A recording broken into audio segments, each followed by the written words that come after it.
Oi, para quem não me conhece, eu sou o Wilgit e esse aqui é o Mundo Como Vemos. Eu queria começar esse vídeo aqui agradecendo a vocês que estão assistindo nossos vídeos e dizer também que a gente não recebe nenhum valor para estar produzindo os vídeos a não ser do próprio YouTube, mas que o seu like é uma ferramenta extremamente importante para ajudar a gente a aumentar a visibilidade desse canal, aumentando assim nossos recursos para a produção de outros vídeos.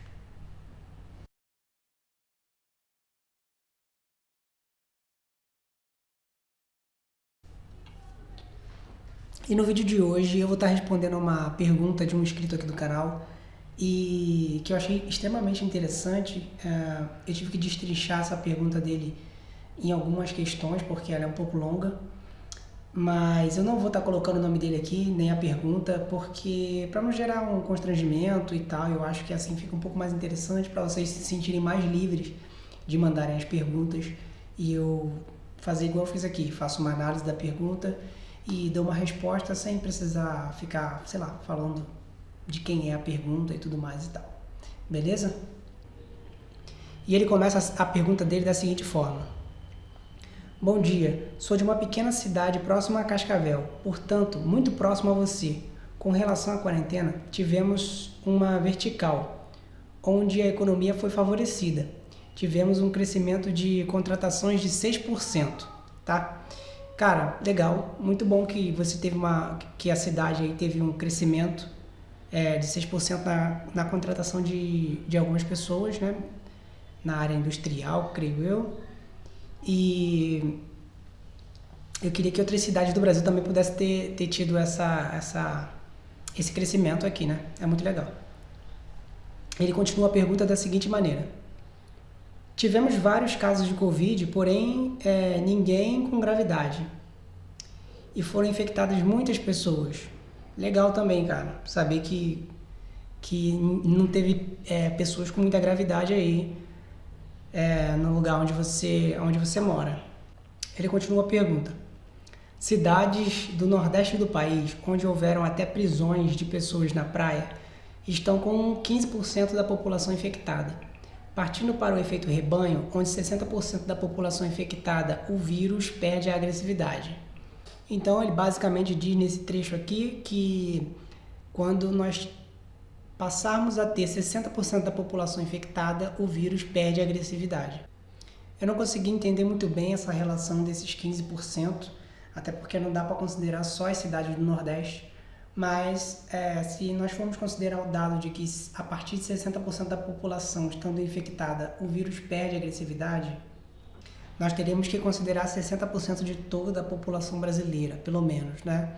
E 60% de toda a população brasileira, para que no Brasil começasse a perder essa agressividade, daria em torno de 126 milhões de brasileiros, o que é um número extremamente alto, tendo em vista o número de mortalidade, né? E ele continua o comentário assim: Você e Lorena pensam que o Paraguai agiu corretamente fechando tudo e massacrando a economia, ou o Brasil agiu certo em deixar o vírus circular, já que a letalidade do vírus é baixa? Eu vou inverter esses dois aqui, porque eu vou responder sobre o Brasil primeiro, né? Já que ele pergunta se eu acho que o Paraguai agiu certo ou o Brasil agiu certo. Vou responder primeiro do Brasil, porque tem a ver com a pergunta anterior, né? Então, a primeira pergunta é: o Brasil agiu certo em deixar o vírus circular, já que a letalidade do vírus é baixa? E a minha resposta para isso é que eu não sei. Eu não sei se o Brasil deixou o vírus circular, sabe? Ou se a população não teve maturidade suficiente para lidar com a situação em questão. Como eu já falei em outros vídeos aqui, eu percebo que a educação dos paraguaios em relação a essa situação, ela dá muito mais, eles dão muito mais atenção para isso, né? Para essa situação do que os brasileiros estariam dando, né? Não sei se é uma questão de maturidade mesmo. Eu acho que o brasileiro, sei lá, não soube lidar muito bem com isso, nem está sabendo lidar muito bem com essa situação. Então, eu não sei se o Brasil deixou o vírus circular ou se só o brasileiro mesmo que, sei lá, que ignorou. Sobre a letalidade do vírus ser baixa, a gente volta naquela outra pergunta que ele tinha feito, né? Que da relação dos 60%, alguma coisa do tipo. Então, a letalidade do vírus realmente é baixa, é de 3%, né, supostamente. Só que 3% da quantidade que eu citei anteriormente, que é de 126 milhões, daria uma média de 3.780.000 pessoas mortas. E é complicado você lidar com um número tão grande assim de pessoas que estão, sei lá, sucumbindo a essa situação, né? A outra pergunta é a seguinte: você e Lorena pensam que o Paraguai agiu corretamente fechando tudo e massacrando a economia? Eu vou falar por mim, porque a Lorena não está aqui, né? E eu acho que sim, não quero entrar numa discussão aqui do que é a economia e para que ela serve, mas desde o momento que a gente paga os nossos impostos numa situação como essa, que é extremamente atípica, a gente tem que contar com o governo para auxiliar a gente de alguma forma. Então o governo do Paraguai abriu concessões inteligentes, dando desconto para empresas, por exemplo, de energia, para que elas não pagassem alguns impostos, mas para que essas concessões fossem feitas, era necessário cumprir algumas regras, como, por exemplo, isentar pessoas que consumiram um valor mínimo de energia. Então, já ajuda as pessoas que consumiram, né, pouca energia, além de todos os serviços sociais que eles colocaram à disposição.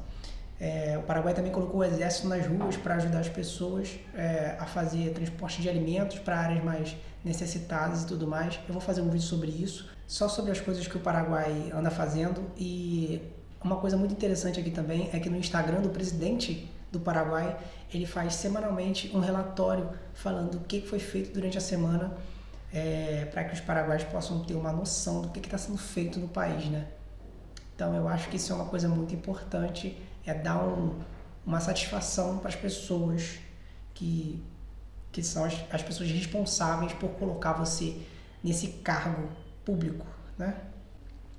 E a última parte do comentário, ele fala o seguinte, ele dá um exemplo aqui e ele fala o seguinte, que em Curitiba, para cada morte por Covid, temos 4 mortes por outras síndromes respiratórias.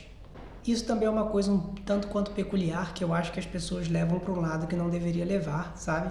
Eu não acho que a gente deveria ficar competindo para ver qual síndrome mata mais, assim como no começo da pandemia as pessoas falavam, mas a outra coisa mata muito mais que sei lá o que e tal. E eu acho que isso não é uma competição para saber quem mata mais, deveria ser uma luta, na verdade, pelos direitos sociais das pessoas, pelo direito de ter uma saúde decente, né?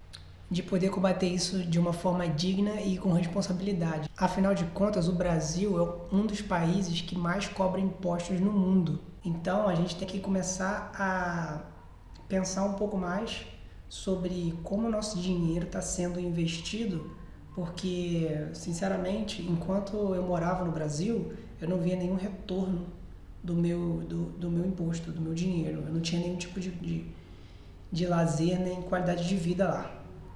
Então eu acho que a gente tem que pensar um pouco mais sobre isso, pensar um pouco mais sobre como é que os governantes estão gastando a nossa grana, né? E cobrar explicações. Beleza? Eu acho que esse foi o vídeo de hoje, foi uma perguntinha um pouco grande, eu tive que destrinchar ela para ficar um pouco mais compreensiva. E deixa as perguntas de vocês aí embaixo, falou? A gente vai estar sempre respondendo, sempre que possível.